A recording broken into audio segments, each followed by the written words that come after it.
Good evening, everyone. This is Dan Grass. This is the first installment of you guys having to listen to me, and I want to go ahead and apologize in advance for not being able to be there with you guys. I wish I could be. I'm conducting my concert, my spring concert this evening. But I'm here with Shaketta. We're going to be kind of going over Chapter 10 with you guys, and I'm going to go through our little Prezi here and give my take on it, and then I believe after that, Shaketta's going to give her take on it, and then kind of run through an activity with you guys. So just to get things moving along, I'll go ahead and get going, and forgive me if this is a little bit of a bumpy ride. This is my first ever attempt at operating or using a Prezi, so without further ado, here we go. Chapter 10 was extremely difficult for me personally, as being someone who came from a middle-class white family in a middle-class neighborhood, and I was aware of culture, and I was aware of indigenous people and their suffrages, but I had no real connection to it outside of the books of which I was given. And let's be honest, the texts are biased, and there's things in there that don't necessarily lend itself to a well-rounded education for someone like me. And that's a lot of what this chapter is about. The chapter is called Teaching to Protect and Preserve Cultures. And as a first statement, there are two seemingly contradictory trends in the development of world cultures. There's a growing homogeneity of American culture. That's a tough word, by the way. While at the same time, there's a revival of previously dominated cultures. And I see that every day. I sometimes get that feeling deep within me. To let you know a little bit about myself, my family comes from Poland. It was many generations ago, and as an immigrant, my great-grandmother came over to Chicago, and I've been told stories as a kid, and I guess this is my form of preserving culture, that the first thing that they did was change their last name and remove the language from our family, and basically shun our culture. And that took a lot of what I would know as culture and put it on the back burner, so to speak. So I don't really have a whole lot of knowledge about where my family came from and the culture that they had, because they were so encouraged to get rid of it at the time. And there have been times in which I've thought about possibly bringing it back for me as an individual in my family, but it's so far gone that a lot of the stuff that I'm going to read to you guys today, and that Shaketta and I are going to talk to you about today, is so distant. It's hard to really connect to. But let's go over a couple of things within this chapter that might help us identify those people that are going through that experience of trying to preserve their cultures. The American culture plays a major role in communication with others, as music and in dance. And I think that's one of the ways that a lot of these indigenous cultures are trying to preserve what they know about where they came from and who they are. I had a couple of instances to be able to sit down and talk with some of my students who were born in other countries and have come here, and I would ask them some of these hard questions, such as what did it feel like to be born in Mexico and grow up in Georgia, and what did that mean for you as a cultural individual? And they said, it was difficult, but one of the things that they always came back to is the food, the language, the music, and the dance. And I think that really kind of shows how a lot of these cultures preserve, despite the fact that the American culture as we know it is pushing on this public idea of you need to be wearing Americanized clothes and listen to Americanized pop music and eat Americanized food like McDonald's.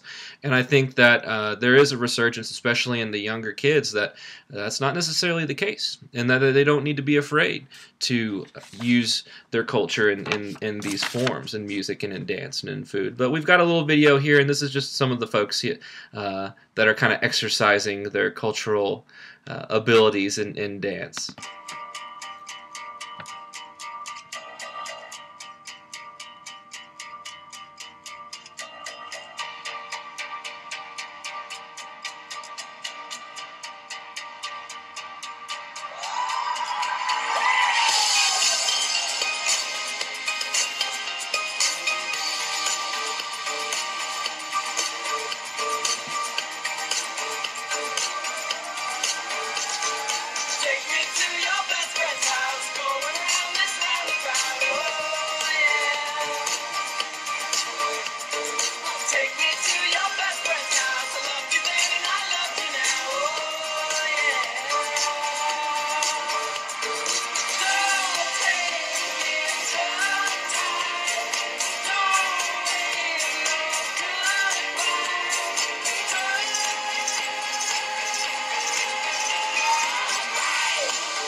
And as you can see in this video, I mean, and it goes on for a little while, there's a variety of different people. Clearly, it's not in downtown Atlanta, but they're still expressing their ability to be human and be cultural through dance and through song.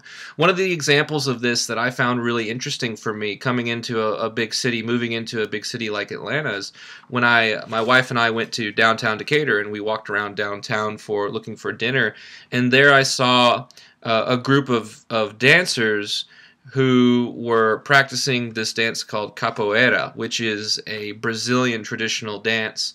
And it was clear that they had taken their culture and they had put it into practice and were willing to display it in a public forum such as downtown Decatur. And I just thought that was absolutely fascinating, especially coming from such a small town myself where culture wasn't necessarily publicized as readily as that. And that was something that was really inspirational for me, and I really enjoyed that. Developing multicultural minds, and this is in regards to common themes in indigenous people education. And this is one of the things that I really kind of hung on to in this chapter. This is one of the things that made the most sense to me. It was something that I was able to process, and I've read it. I had to read it numerous times, because every time I read this particular section of the chapter, I got a little bit more out of it. Specifically focuses on teaching native knowledge, access to traditional history, heroes, customs, and beliefs of content within formal or non-formal educational systems. The growing recognition and use of originating education methods can be a response to the erosion of loss of indigenous knowledge through the processes of colonialism, globalization, and modernity. Indigenous communities are able to retrieve and enhance their language and traditions, and in doing, improve the educational success of originating students, thus protecting and preserving their survival as a culture. That's a huge statement. That is something that I think us as educators need to strive for every day in the classroom. Being able to be that catalyst, to be able to preserve that culture by allowing them these opportunities to focus on their individual needs as an indigenous people, and not necessarily say, okay, just because you were not born in America, that the history of your historical figures is more or less important than the history of my historical figures. And just to kind of go over what Benhan and Cooper say are developing multicultural minds. A couple of those areas we'll go over here in a little bit. Multilingualism, which is expressing your native language, using your native tongue, being able to communicate and maintaining that not only in your household but with the people that you can communicate with in your daily life. Maintaining native history and culture, and an example of that for me personally is I have a couple of students of mine that were born in Mexico, and we'll actually hear from one of those here in a few seconds. And they would bring me candy from Mexico, and they would get very, very excited about it because you can't buy this in Atlanta. You can only get it in Mexico, and it would be wrapped up in this dried corn husk thing, and they would give it to me and they say, we want you to try it, and I would try it, and to me it would just taste god awful, but they loved it, and for whatever reason, that's their preservation of their culture. And I sometimes I question to myself, okay, does it really taste good, or is it just the idea of you being able to have a part of your culture that isn't gone and hasn't been walked on and changed and altered for the sake of popularity in where we live. The third part of developing multicultural minds is focusing on a curriculum that encourages use of indigenous historical information. As I mentioned before, making sure that your curriculum is surrounding individuals of importance for them. That may not necessarily mean that Civil War veterans are the top priority for them to be able to preserve who they are culturally.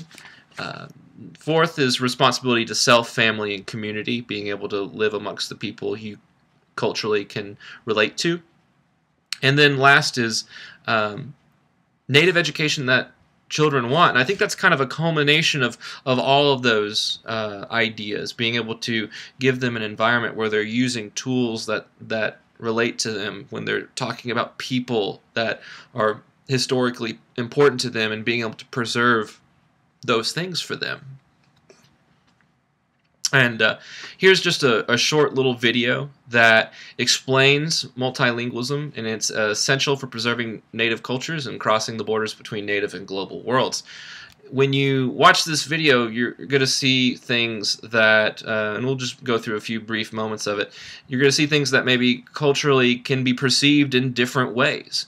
An individual from one community may watch a video of this and be grossly offended, while another one looks at that as commonplace.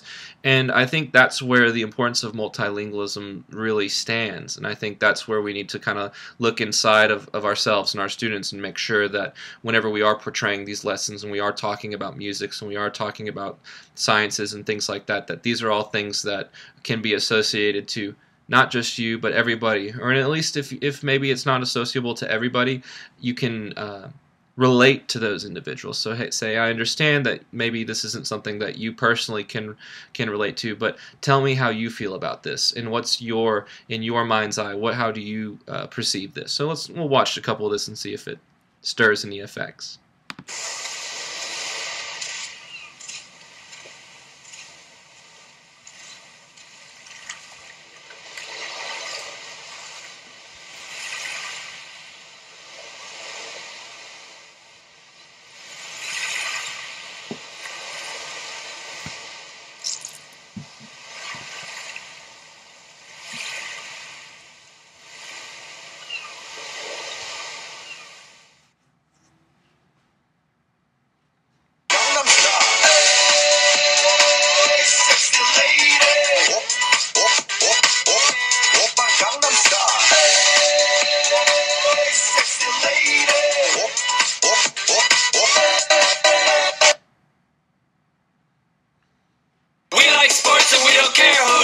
From shooting hoops to the Super Bowl, we like sports and we don't care who knows. Football, tennis, hockey.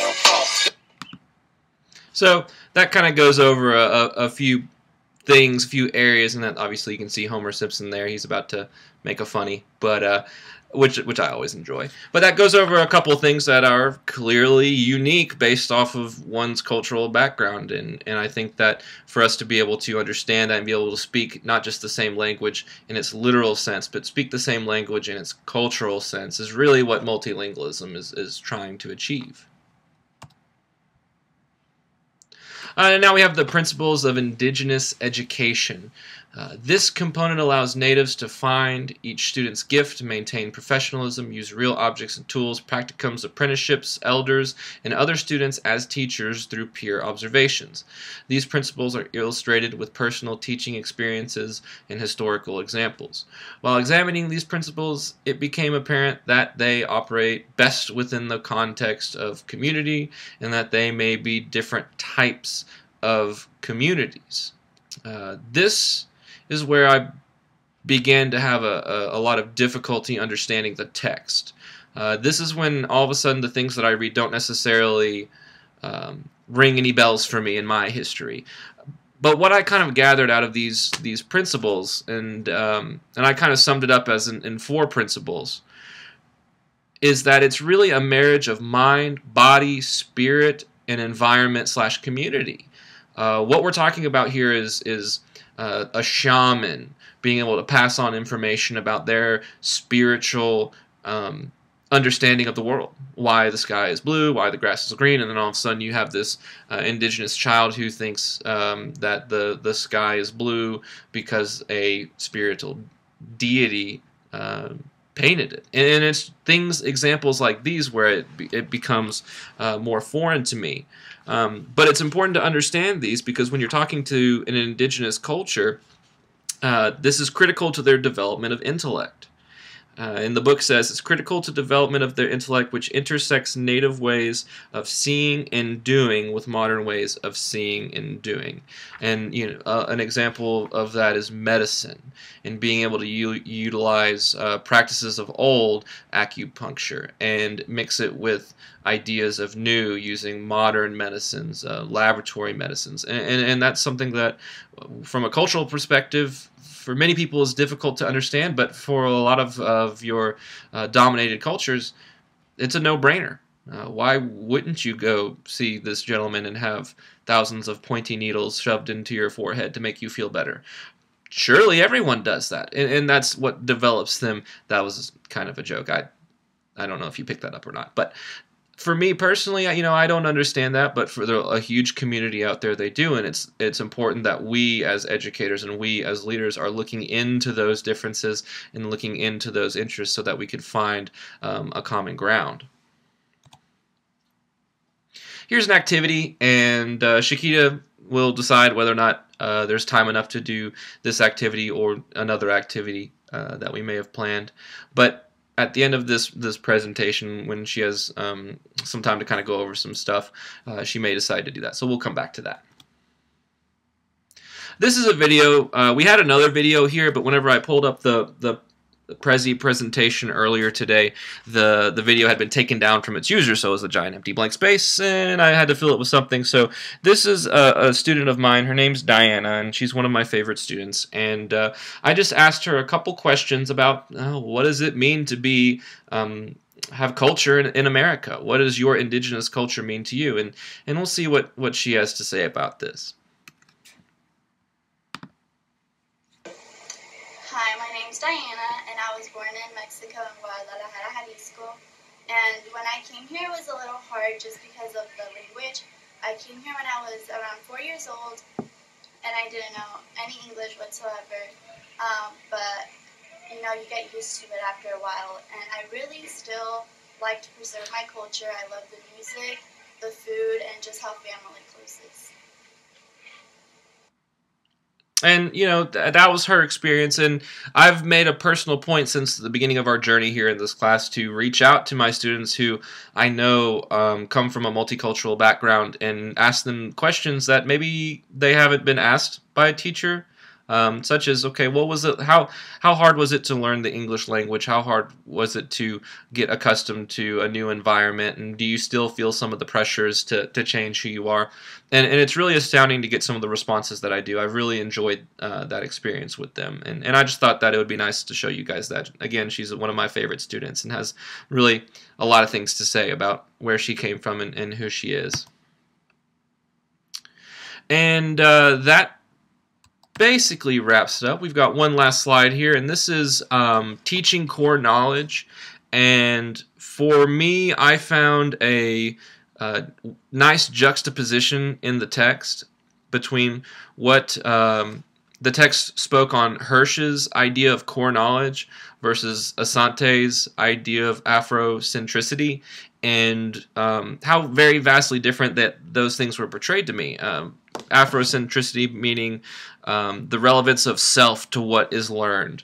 Are you learning about things that are important to you? And the example is in history, these young students who came from these African tribes over to an American culture were seeking out information about their history. And I think some of the texts that we've seen coming up thus far talk about that in regards to the Native American history and how there's moments in time in which you have a realization about what you think is correct, and that may not necessarily be accurate with what someone else thinks is correct in regards to history, and how it's important to hold on to those and make sure that you're looking for things that you can attach your cultural understanding to as you go through your lessons and as you're scheduling your lessons for these students. And in opposition to that, you have Hirsch who talks about this core knowledge, and a lot of what is talked about in the text is that there is a very Greek history behind Americanized education, and that why would you want to learn about these important figures in African history when everything that we do is based off of this Greek knowledge, and our educational system is based off of the Greek educational system. And I think you have this nice juxtaposition in there. Now, obviously, for me personally, I follow more so Asante's idea of Afrocentricity. I think that depending on one's culture, that changes how you view history, and that's important. And it's important to understand that, and it's important to do the best that you can to make sure that you're using that when in your classrooms. I think you're going to get more success out of those individuals in situations like that. And I think to kind of sum up for me, and then I'm going to kind of pass the torch on to Shaketta.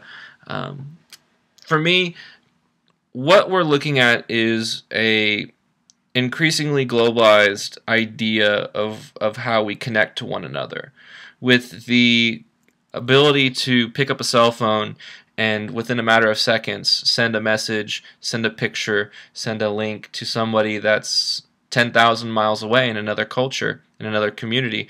That's huge to me. And we must get away from this idea that we have one prescription for cultural understanding. This idea that you're either with us or you're against us. This idea that you're either buying our clothes or you're not part of the group.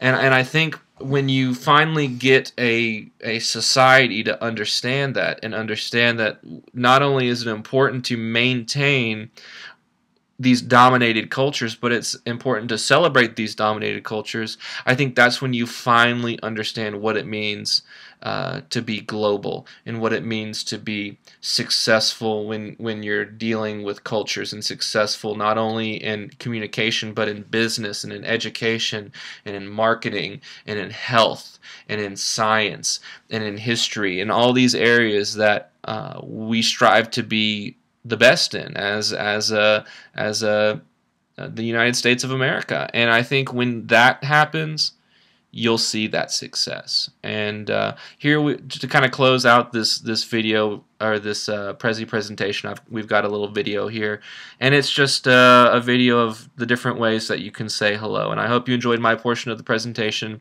And after this video, I'm going to pass it off to Shaketta, and she's going to send you guys with some nice activities and her points of view. And I hope you enjoyed it. And again, I'm sorry I can't be there with you guys, and good luck.